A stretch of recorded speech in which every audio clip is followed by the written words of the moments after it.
कि हम सरकारी मुलाजिम को एंटरटेन नहीं करेंगे, उसकी फैमिली को एंटरटेन। अब अगर आज की तारीख में कोई सरकारी मुलाजिम की फैमिली रजिस्टर होती है तो उसको हम गैर कानूनी कह सकते हैं। और उसके लिए भी आपको मैं बताना चाहती हूँ, क्योंकि अभी हमारा जो डेटा है जितना भी है वो नादरा के साथ मुंसलिक है। नादरा वेरिफिकेशन करता है और नादरा के पास किसी भी सरकारी मुलाजिम का रिकॉर्ड होता है। तो जब वो क्रॉस वेरिफिकेशन होती है तो अगर कोई अप्लाई करता भी है तो हमारे प्रोग्राम में एंटर नहीं हो सकता। हमारे काफ़ी सारी फिल्टर्स अब हमने लगाए हैं।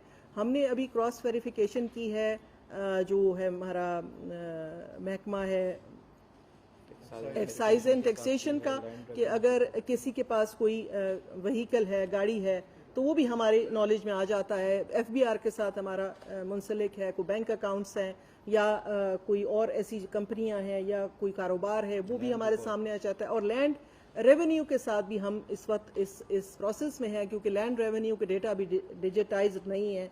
वो भी इंशाल्लाह ताला बहुत जल्द हमारे प्रोग्राम में वो भी इंटीग्रेट हो जाएगा। तो जी हमारी दिन रात यही कोशिश है कि जितनी ट्रांसपेरेंसी हम कर सकते हैं उसमें हम कोशिश करें। और ट्रांसपेरेंसी के लिए हम थर्ड पार्टी एवेल्यूएशन भी कराते हैं अपने सब प्रोग्राम्स की। तो वो आपके सामने, आप किसी किस्म की इन्फॉर्मेशन चाहिए हो, हम हाजिर हैं, हम वो इन्फॉर्मेशन देंगे। हाँ, अलबत्ता अगर हम उसमें इन्फॉर्मेशन ना दे सके, आपका जो है आपका तसल्ली बख्श जवाब हम ना दे सके, तो फिर आपका हाथ आज़ाद है, आप जो लिखें हमें कबूल होगा।